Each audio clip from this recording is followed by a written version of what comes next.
What's up, ladies and gents? It's your boy Director Chill Hills Homestead Zone 8A.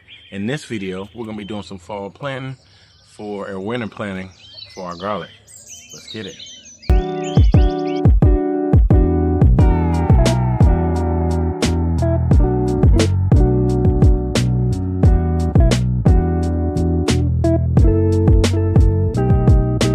So what we have here is our first raised bed that we did.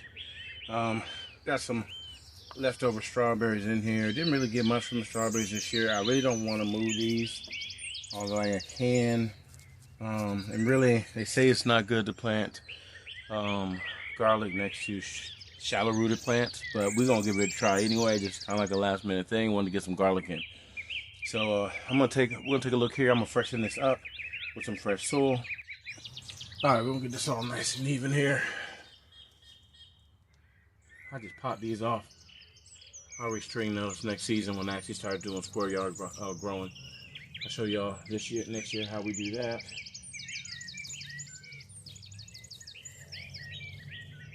All right, I'm gonna keep my strawberries. You wanna make sure on these strawberries you don't cover up the head or they will rot. So I'm gonna cover that some. There we go. Get some of these leaves out, even though the leaves will compost down, so they're actually pretty good for you, believe it or not. You don't have to get rid of all the leaves and the roots. I do sometimes, especially if I'm pulling something. I actually did, if y'all remember from last season, I did a sunflower in this bed, and then found out that it's not a good idea to do sunflowers because they could do something with your other plants, something in the soil. So that's why I'm pulling some more of these out than I normally would. All right, I think we're good there. Real fresh there, real fresh, as you can see. Real porous too.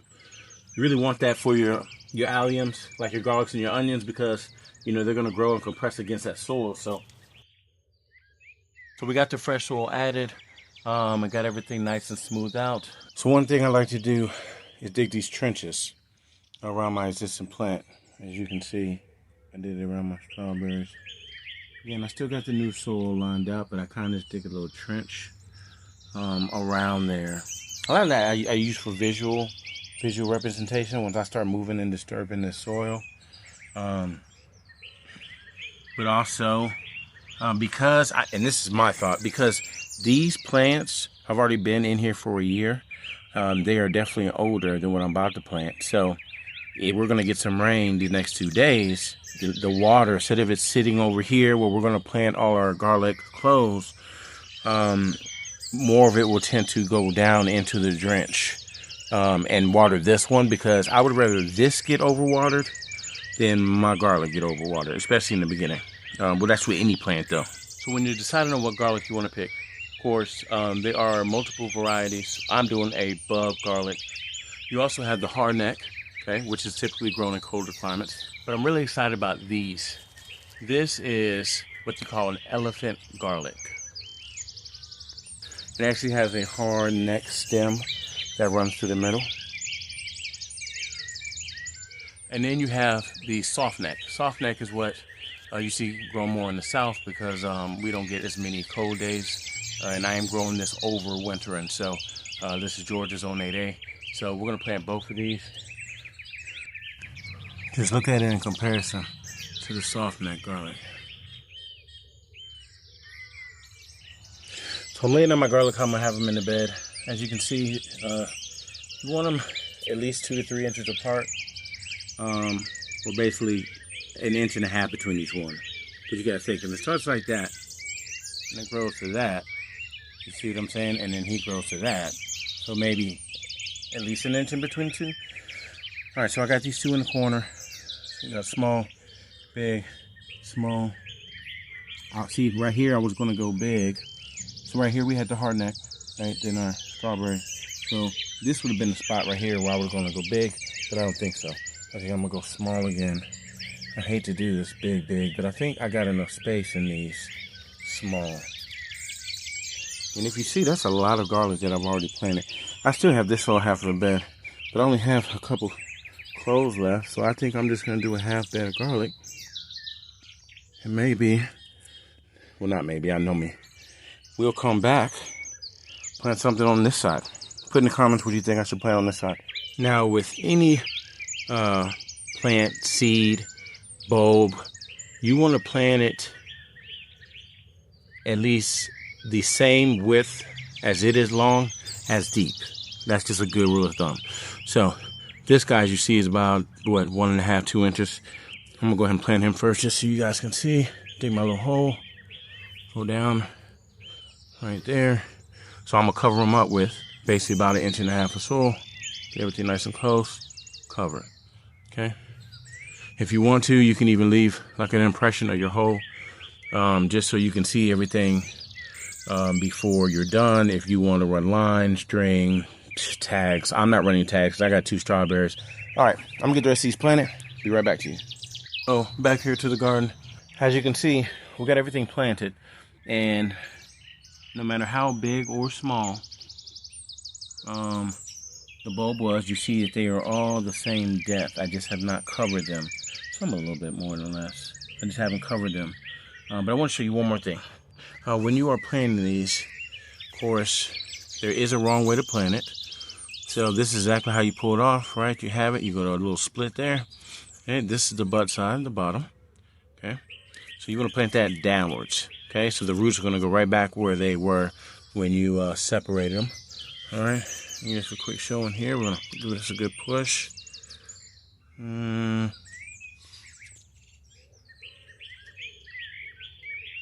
It's about as deep as the other ones. And let's do the last one.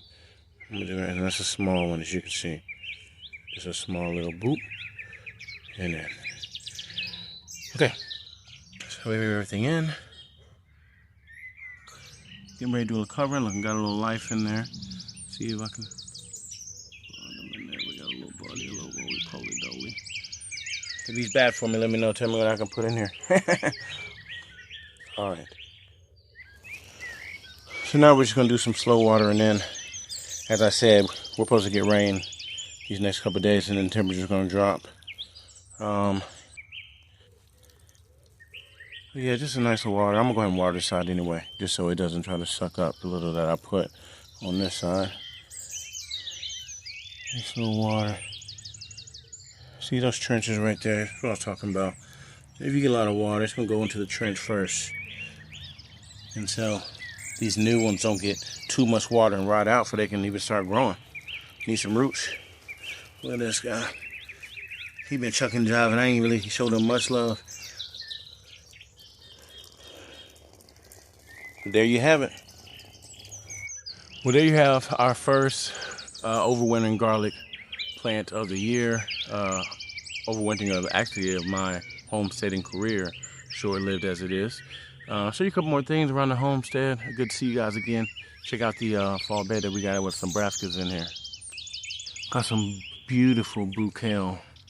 You guys would actually be surprised. Maybe I'll throw a clip up of it, but this was actually planted in a cup from over springtime, and it was tiny, tiny, tiny. Both of these were, and then they just start growing like crazy once fall hit. Look pretty healthy. Of course, I got me some nice lettuce here. That was another broccoli that stayed in the cup over the springtime, and it survived, and then we put it in here. This is a pumpkin. Got some powdery mildew. Again, it's a little late for that now. I think I doubt we'll get anything, but it was just a late bloomer, and it got transplanted. I don't know if that was my fault. This is one of the Brussels that actually was in the indoor closet, along with that one that I had already took some Brussels sprouts off, although they did not full form tight, but I left it, letting it grow. This is actually the time of year that they like to do their thing. Got a potato right here. That was a sprout that I had. I actually have some onion and garlic already planted right here. That was something that I think that was in a small pot or something as well. Okay, and then this is where we planted some oak leaf. You see, I got my drippers. That seems to be the only thing coming up. I know I've got some seed onions. I got some red chard.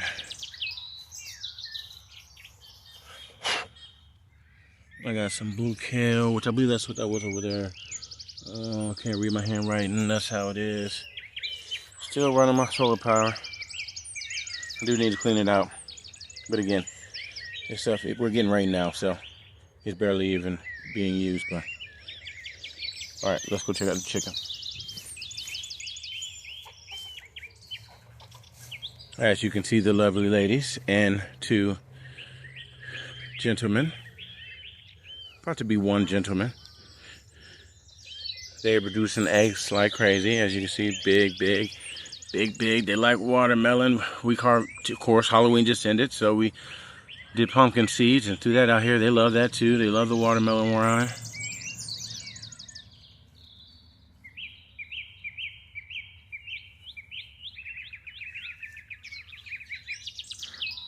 Yeah, as far as kitchen scraps, they are a savior, and we don't have a dishwasher here. I mean, a garbage disposal here, so that is a savior to us. Upgrades. So we were getting ready to go out of town for something. I don't remember. On my anniversary in October, and they kept getting out, but we liked the fact of having them in. If y'all remember, this was just a run, and then the door's still the same. So what I did. And this is something I had to do, literally, we put this together in about a day or two. But basically chicken wire, if you notice what those are, if you're a parent, you know what that is. That is a wired, twin size little kid bed frame, of course, for my kids were smaller. So we had that, all repurposed it. Look at this thing. I mean, just as showing. This is, of course, the bottom. Repurpose everything, guys. Why not? Then all we did was come with, we got tied down so I can actually remove this in a pretty fast fashion. Tied to all the way around the top of the pen, nice and tight. They go in here, so they've got I guess you would say almost tripled the size of their run. But yeah, like I said, repurpose. Let me get a long shot of that. Kids helped, wives helped. Zip ties and staples. So I hope you enjoyed this episode and learned something about planting your own garlic over in Winterham. That's Goldie right there. She likes to jump over the fence.